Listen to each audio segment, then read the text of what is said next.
지난번 비트코인이 또다시 저점을 갱신하며 시장이 공포에 떨고 있습니다. 하지만 시장을 유심히 관찰하신 분들은 현재의 상황을 기회라고 판단하시겠죠. 항상 말씀드린 거지만 비트코인은 암호화폐의 지수라고 판단할 수 있습니다. 알트코인이 아무리 좋은 강세를 보여주더라도 비트코인이 계속해서 하락한다면 알트코인들의 큰 상승을 기대할 수 없죠. 현재 상황을 2월 초부터 보면 몇몇 알트코인들의 방어력이 비트코인보다 훨씬 좋아진 게 보여집니다. 지난 2월 3일에 트럼프 관세 이슈로 생긴 저점 이후의 가격 이동을 확인해보면 비트코인은 저점을 갱신한 데 반해 리플, 시바이누, 베이비도지코인은 모두 2월 3일에 저점을 깨지 않고 자리를 지키는 모습을 보여줬죠. 알트코인들의 강세가 보여지는 상황이 연출된 겁니다. 이런 현상이 벌어지는 가운데 비트코인의 차트를 분석해보면 베이비도지코인의 큰 상승이 기대되는 거죠.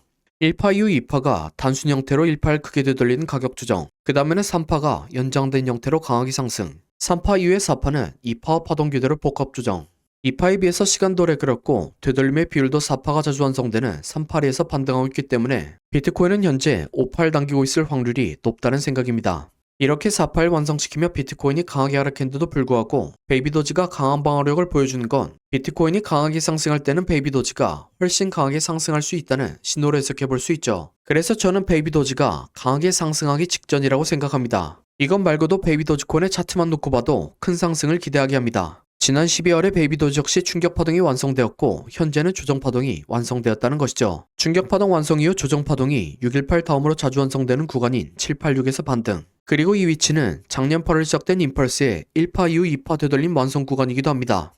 그리고 앞서서 말씀드린 것처럼 이 위치부터 베이비도지는 비트코인보다 강한 방어력을 보여주었죠. 또한 마치 현재의 위치를 기다리기라도 한 듯 세계 최대 암호화폐 거래소인 바이낸스보다 더 많은 물량을 보유한 익명의 고래까지 등장했습니다. 차트상 저점 부근이라고 볼 수 있는 위치에서 이런 초대형 고래의 등장과 기타 저항들은 자연스럽게 하이먼 미스키 모델을 생각나게 하죠.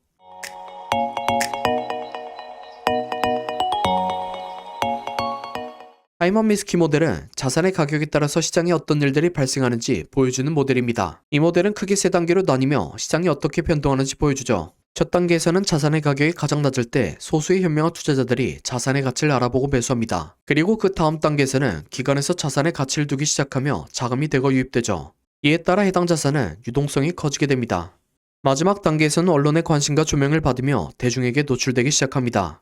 이에 따라 대중들은 해당 자산을 매수하며 자산의 가격을 폭발적으로 상승시키죠. 이 모델로 보면 현재는 기관의 참여와 대중의 참여, 그 중간 위치라고 생각합니다. 2단계의 기관 진입은 최근 있었던 지노시스 세이프 프록시, 그리고 예전부터 유명했던 윈터뮤트가 있죠. 또한 코인베이스 상장에는 이슈를 눈앞에 두었기 때문에 언론 보도 증가에 따른 대중의 참여가 일어날 것이라는 것을 예상해 볼 수 있죠. 제 방송을 처음 보시는 분들을 위해서 코인베이스 상장에 대해서 말씀드리면 코인베이스는 현재 베이비도지가 코인베이스 상장을 신청한 이후부터 베이비도지코인을 모으고 있습니다. 이게 코인베이스 상장 심사가 진행 중이라는 건데 이 과정에 대해서 말씀드리면 초기 심사 단계에서 암호화폐 프로젝트 팀이 거래소에 상장 신청서를 제출합니다. 그러면 거래소 심사팀이 해당 프로젝트의 기술력과 시장성 등을 검토하죠. 참고로 베이비도지코인에서는 작년 12월에 코인베이스 상장 신청한 사실을 커뮤니티에 공개했습니다. 다음 단계에서는 해당 코인이 거래소의 관할 법률을 준수하는지 확인합니다. 또한 초기 심사 때보다 더 심도 있게 시장성을 분석하죠.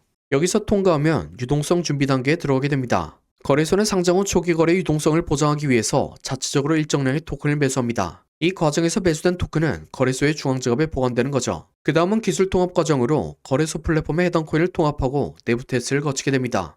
그리고 이 모든 테스트가 이상 없이 진행되면 공식적으로 상장 발표하는 거죠. 여기까지 들으셨으면 아시겠지만 상장 심사는 이미 통과했고 현재는 3, 4단계 사이에서 테스트 중이라는 겁니다. 거기에 더해 코인베이스 거래소 상장 말고도 앞으로 예상되는 RWA 관련 호재도 있죠. RWA는 부동산이나 금과 같은 우리 일상에서 직접적으로 가치를 인정받는 자산을 토큰화하는 것을 말합니다. 이를 통해 사람들이 작은 단위로도 부동산과 같은 실물 자산을 구매할 수 있는 거죠.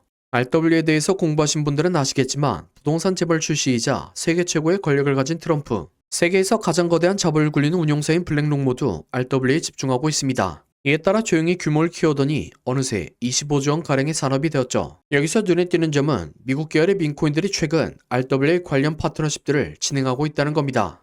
시바이누는 실물자산과 블록체인의 신뢰를 높여주는 체인링크와 파트너십, 페페코인은 테더와 협업해 RWA 기반의 스테이블코인 출시, 베이비도지코인은 앞서 말씀드린 것처럼 두바이와 RWA 사업을 진행하고 있죠. 정황상 미국 계열 민코인들의 붐이 예상되는데 그때 베이비도지도 언론의 큰 관심을 받게 될 거라는 겁니다. 이런 식으로 대중의 참여가 일어난과 함께 큰 상승을 기대해 볼 수 있다는 것이죠. 하지만 이 모델은 단순히 상승 국면만을 예고하는 것이 아니라 가격이 오른 이후에 나타나는 위험 신호와 경고를 함께 담고 있습니다. 가격이 오르면서 투자자들은 자연스럽게 더 높이 오를 것이라는 환상에 빠지고 이때 탐욕이 시장 전반에 스며듭니다. 이러한 환상과 탐욕의 분위기가 지속되면 결국 시장은 극도의 과열 상태에 도달하게 되고 극도의 과열은 언제나처럼 거대한 폭락을 이끌어내죠. 그러니 제 구독자분들께서는 어깨에서 턴다는 생각으로 시장이 과열되고 있다고 판단될 때 미련 없이 털고 나온 게 좋지 싶습니다. 끝으로 2월 27일 지금 업로드한 영상이 마지막으로 제가 베이비 도지코인 관련해서 촬영하는 영상입니다. 지금까지 구독자분들에게 도움이 되었을지 모르겠지만 나름 열심히 촬영했으니 좋게 봐주시고 베이비 도지로 큰돈 버시기 바랍니다. 혹시나 궁금하신 점이 있다면 댓글이나 단체방을 통해 물어봐 주시기 바라며 이만 물러나겠습니다.